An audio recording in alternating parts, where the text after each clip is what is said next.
श्री राधा कृष्णाय नमो नमः। सर्वप्रथम मैं भगवान श्री राधा कृष्ण के श्री चरण कमलों की वंदना करता हूँ। आप सभी भक्त श्रोताजनों को भी सादर नमस्कार करता हूँ। ग्रंथ श्री श्री राधा माधव चिंतन से आज के अध्याय में, जिसमें हम रस स्वरूप श्री कृष्ण और भाव स्वरूप श्री राधा जी के तत्व के महत्व का श्रवण करेंगे। आज इसका दूसरा अध्याय है, जो इस ग्रंथ में इस प्रकार से वर्णित है। माधुर्य का अर्थ जैसे पूर्ण ऐश्वर्य में स्वयं भगवान के दिव्य नर लीला है, वैसे ही अशेष अचिंत अतुल सौंदर्य, लालित्य, कौशल, औदर, वैदग्ध आदि परम आकर्ष गुण समूह भी है। वह ऐसा माधुर्य है जो चराचर समस्त जगत के साथ ही स्वयं श्री कृष्ण के चित्त को भी आकर्षित तथा विमोहित करता है। उन नराकृति पर ब्रह्म के नर वपु का अशुमोधर सौंदर्य माधुर्य, वैचित्र, वैदग्ध ही उनका रूप माधुर्य, वेणु माधुर्य, प्रेम माधुर्य और लीला माधुर्य है। यह माधुर्य चतुष्टयी है, स्वयं भगवान व्रजेंद्र नंदन श्री कृष्ण में ही प्रकाशित है, अन्यत्र कहीं नहीं। यही इस रूप की विशेषता है। अखिल अनंत अतुल सौंदर्य सुधा सागर, कोटि कोटि कंदर्प, लावण्याश्रय, रास रसिक शेखर, नित्य निरातिशय नंद स्वरूप, दिव्यति दीप्त, चतुष्ट विभूषित, आत्मराम गणाकर्षी, मुनि मन मोहन भगवान श्री कृष्ण का मधुराति मधुर स्वरूप नित्य किशोर है, जिसके क्षण भर के लिए दृष्टिपथ में आते ही या जिसकी क्षणिक स्मृति से ही आनंद बुद्धि उमड़ उठता है, वह किशोर रूप धर्मी है एवं बाल और पौगंड उस नित्य किशोर स्वरूप के धर्म है। 5 वर्ष तक कौमार, 10 वर्ष तक पौगंड और 15 वर्ष तक कैशोर माना जाता है। इसके बाद यौवन है। वात्सल रस में कौमार, सख्य रस में पौगंड और उज्ज्वल रस में कैशोर वय की उपादेयता है। श्री कृष्ण का नित्य स्वरूप किशोर है।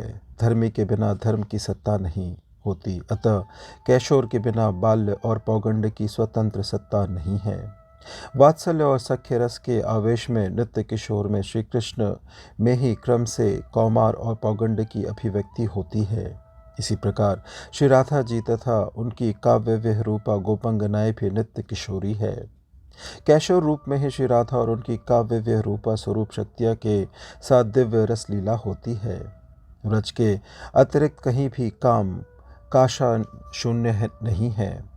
उसी में किसी न किसी रूप में आत्मसुख, कल्पना, गंधलेश रूप काश्य रहता ही है। परंतु श्री राधा और उनकी काव्य स्वरूपा व्रजंगनाएं नित्य स्वसुख, काम, लेश, कल्पना, गंध शून्य है। एकमात्र श्री कृष्ण सुख के लिए उनका श्री कृष्ण के साथ संबंध है। श्री कृष्ण प्रेयसी व्रजंगनाओं के समस्त उद्यम, समस्त प्रयत्न केवल श्री कृष्ण सुख विधान के लिए ही है। व्रजांगनाओं का विशेष रूप से श्री राधा का जीवन केवल श्री कृष्ण सुखमय ही है। उनका खान पान, शयन, जागरण, व्यवहार, बर्ताव, आशा, आकांक्षा, भोग, त्याग तो सब श्री कृष्ण के सुखार्थ हैं ही। उनकी भगवान श्री कृष्ण के भयानक वियोग व्यथा से पीड़ित विरह तापदग्ध देह में प्राणों की रक्षा के लिए होने वाला आर्त क्रंदन भी श्री कृष्ण सुख के लिए ही है। श्री कृष्ण के वियोग में वे परम संतप्ता है। मिलन से उन्हें शीतल परमानंद की प्राप्ति होगी, पर इस अपने दुख नाश और आनंद लाभ के लिए वे नहीं रोती कराती हैं। उनके उस आर्त क्रंदन में भी केवल श्री कृष्ण सुख ही तात्पर्य है।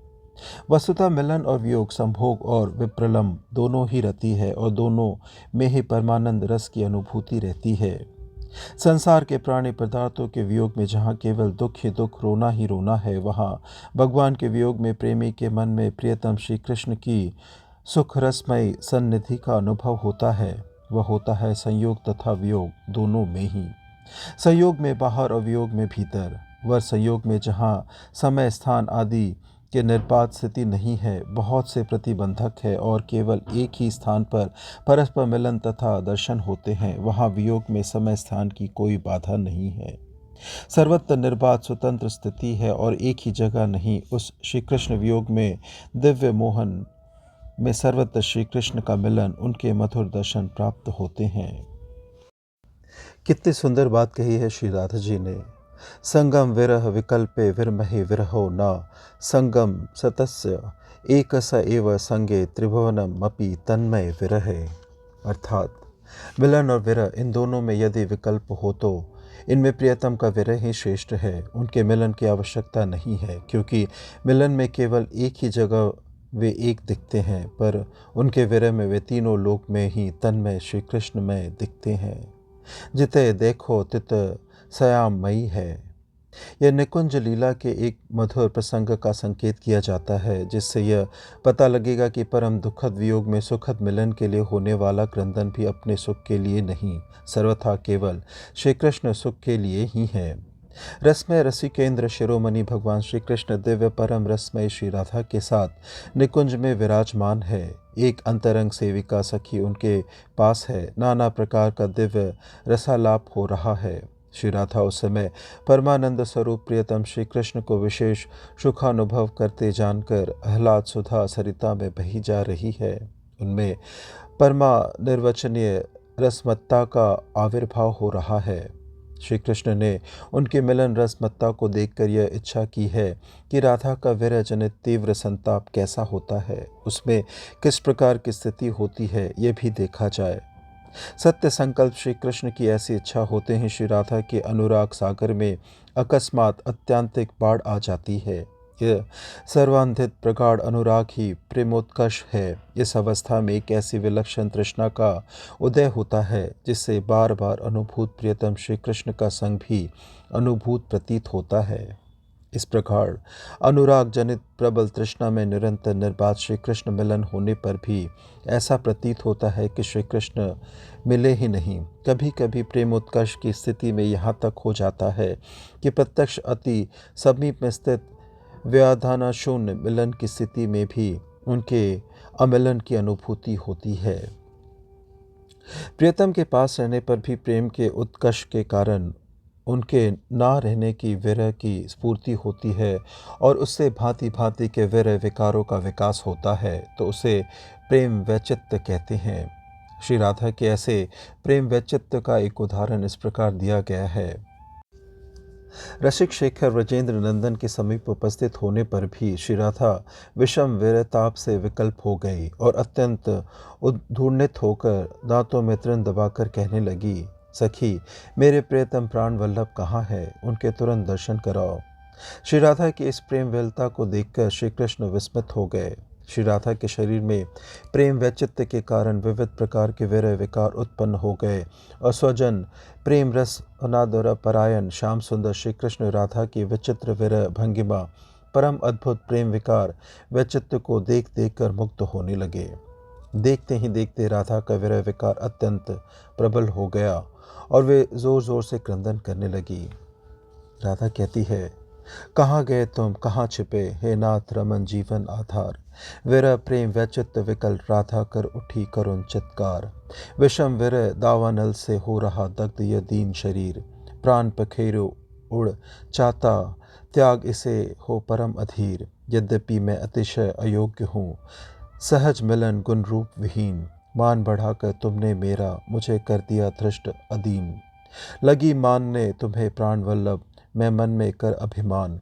लगा तुम्हें मिलता होगा मुझसे कुछ सुख विशेष रस खान। परमानंद सुधावर्ण तुम हो नित्य अनंत अगाध अपार। क्या आनंद तुम्हें दे सकती गुण दरिद्र मैं दोषा सागर। तुम तो भी मुझ पे मिलते हो, हृदय लगाते देते स्नेह। बरसाते रहते तुम संतत मुझ पर प्रेम सुधा रस्मो। कोटि कोटि सुंदरियाँ हैं, गुणशील रूप सौंदर्य निधान। उन्हें छोड़ तुम मुझे निरंतर देते रहते सुचि रस्तान। निश्चय ही मिलता होगा तुमको इससे अतिशय आनंद। मुझसे बिछुड़ हो रहे तुम उस सुख से वंचित हे स्वक्षण। विरह वेदना से यदि प्रियतम मेरे चले जाएंगे प्राण, वंचित सदा रहोगे फिर तुम इस सुख से प्राणों के प्राण।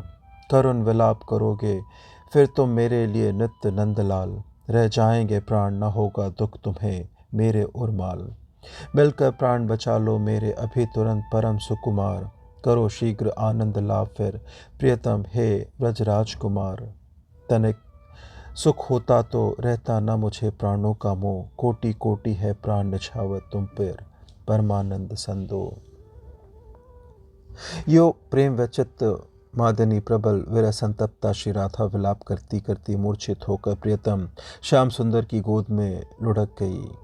अभी तक तो अखिल रसामृत मूर्ति श्री राधा प्राण श्री कृष्ण राधा के विचित्र प्रेमवेश भंगिमा को देख देख कर मुग्ध और पुलकित हो रहे थे, पर अब उनसे नहीं रहा गया। उन्होंने दृढ़ संकल्प के साथ श्री राधा के केशों को सहलाते हुए बड़े मधुर स्वर में कहा, उठो प्राण प्रतिमे, मैं कब से आया बैठा तेरे पास, कब से तुझे निहार रहा हूँ, देख रहा सुचि प्रेम उच्छ्वास, धन्य पवित्र प्रेम यह तेरा हूँ मैं धन्य प्रेम का पात्र, नित्यानंद विदायिनी मेरी तू ही एक हलादनी मात्र।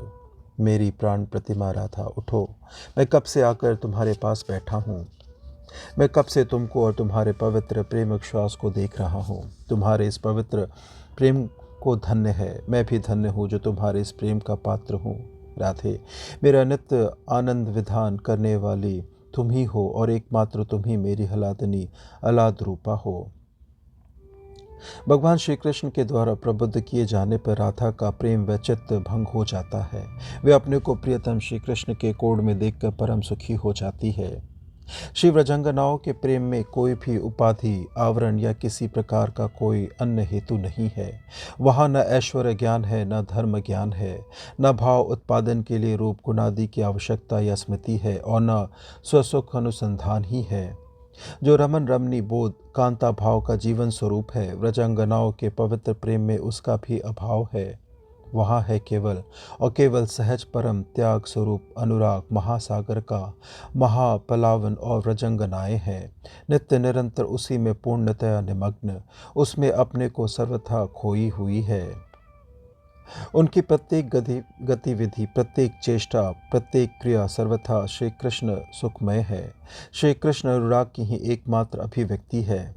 जिस परमानंदमयी शक्ति से परात्पर तत्व ब्रह्म अनादिकाल से सदा ही आनंदी है, श्री राधा उसी परमानंदमय शक्ति का अनादि मूर्त विग्रह है। वे परमानंदमयी भगवत स्वरूपा पराशक्ति ही काव्यव्य स्वरूप में असंख्य मूर्तियों में प्रकट होकर स्वयं रसराज को अत्यंत चमत्कारपूर्ण परमानंद प्रदान करती रहती है।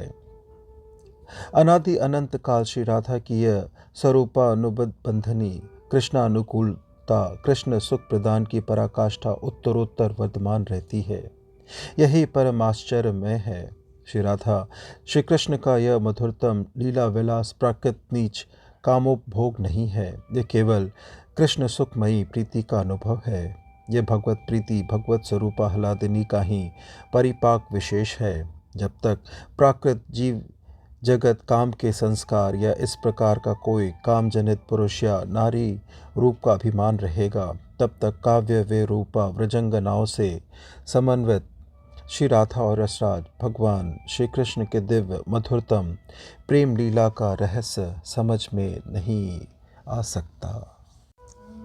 इस प्रकार से ग्रंथ श्री राधा माधव चिंतन से आज के अध्याय की संपन्नता होती है। श्रवण करने के लिए और अपना बहुमूल्य समय देने के लिए आपको धन्यवाद। त्रुटियों के लिए क्षमा प्रार्थी हूँ।